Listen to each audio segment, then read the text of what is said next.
Assalamualaikum warahmatullahi taala wabarakatuh. Susulan dari komen dan permintaan tuan-tuan dalam grup WhatsApp, maka pada hari ini saya ingin berkongsi sedikit ilmu berkenaan dengan asas elektrik. Jika tuan-tuan sudah bersedia, jom kita mulakan.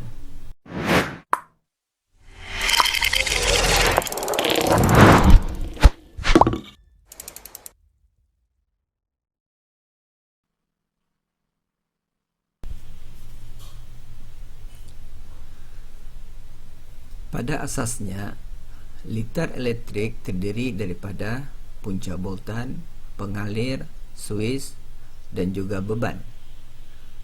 Punca boltan yang digunakan biasanya terdapat dua jenis. Yang pertama, boltan arus terus, yakni DC, dan yang kedua adalah boltan arus ulang-alik atau dikenali sebagai AC.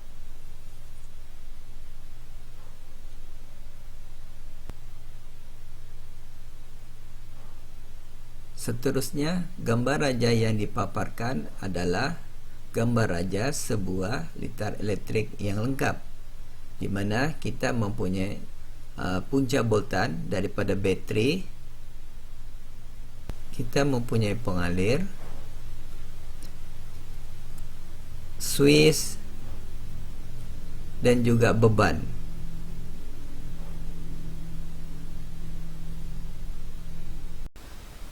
Okey, seterusnya adalah cas. Cas adalah atom yang tidak stabil, boleh menerima atau kehilangan elektron. Cas ini pula terdiri daripada elektron yang bercas negatif dan proton yang bercas positif. Simbol cas adalah Q, manakala unitnya adalah C ataupun coulomb. Okey, seterusnya adalah arus. Arus adalah kadar pengaliran cas dari satu titik ke satu titik pada masa tertentu. Simbol arus adalah I, unit yang digunakan adalah A, iaitu ampere. Kemudian boltan. Boltan adalah tenaga keupayaan yang menghasilkan tekanan untuk membolehkan arus elektrik mengalir dalam liter. Simbol boltan adalah B dan unitnya adalah boltan ataupun V. Kemudian rintangan. Rintangan bersifat yang menentang pengaliran arus dalam liter. Simbol rintangan adalah R, unitnya adalah ohm. Kemudian kuasa. Kuasa adalah kerja yang dilakukan dalam satu masa tertentu. Simbol kuasa adalah P. Kemudian unit kuasa adalah watt ataupun W. Kemudian yang akhir sekali adalah tenaga. Tenaga adalah kemampuan sesuatu untuk melakukan kerja pada satu masa tertentu. Simbol tenaga adalah W, unit tenaga adalah joule.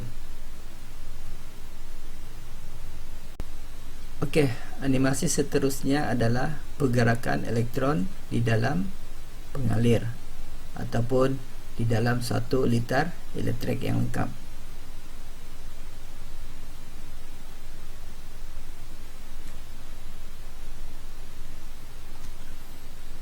Okey, sekarang tuan-tuan sudah faham apa itu boltan, arus dan juga rintangan. Okey, basically liter elektrik ni kita boleh umpamakan seperti hos air lah. Okey, hos air, di dalam hos air tu biasanya kita ada tekanan. Okey, yang mana kita boleh katakan tekanan tu adalah boltan. Kemudian saiz hos itu sendiri kita boleh umpamakan sebagai arus, manakala sekiranya dalam hos itu terdapat pasir ataupun batu-batu, so yang itu kita boleh umpamakan sebagai rintangan. Kuasa pula adalah aliran air yang keluar daripada hos tadi. Manakala tenaga adalah air yang kita takung di dalam baldi ataupun bekas. So jumlah berapa bekas yang kita takung, itulah tenaga yang kita gunakan. Okey, sebelum ni saya ada sentuh berkenaan dengan dua jenis punca boltan, iaitu DC dengan AC. Okey, DC bergerak pada satu arah saja, manakala AC bergerak pada dua arah, pergi dan balik. Okey, kemudian gelombang arus DC adalah seperti ini, straight saja. Manakala gelombang arus AC berbentuk sine, iaitu seperti inilah, ada positif, ada negatif. Sebab tu dia dipanggil alternating current. Okey, peralatan DC contohnya macam handphone, remote control, kereta mainan kanak-kanak, itu salah satu contoh lah. Kemudian untuk AC ni peralatan dia serupa dia macam setrika elektrik, kipas angin elektrik. So itu salah satu contoh lah.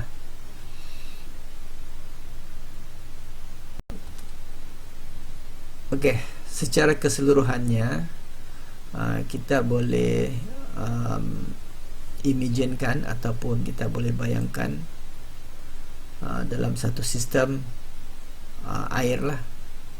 Okey, kita ada tangki.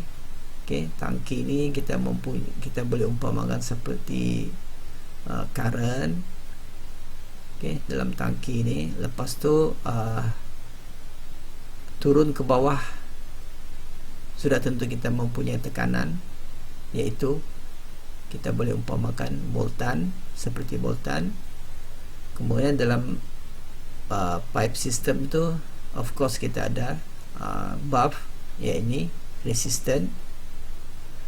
Kemudian selepas resistant tu kita ada satu tekanan yang rendah lah.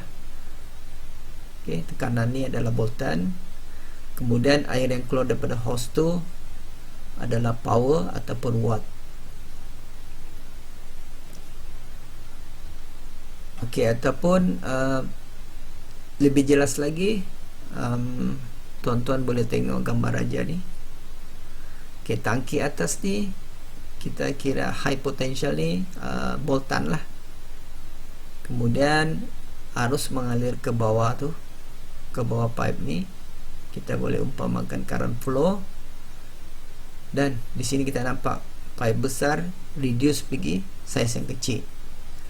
So bila perubahan saiz ni kita boleh umpamakan sebagai rintangan.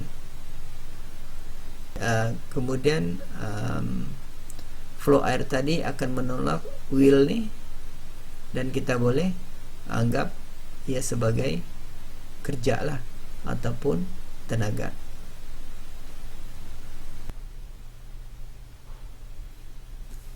Okey tuan-tuan, kita berhenti di sini dahulu. Kita sambung di bahagian yang kedua. Mohon maaf jika ada yang terkurang. Jumpa lagi di part 2.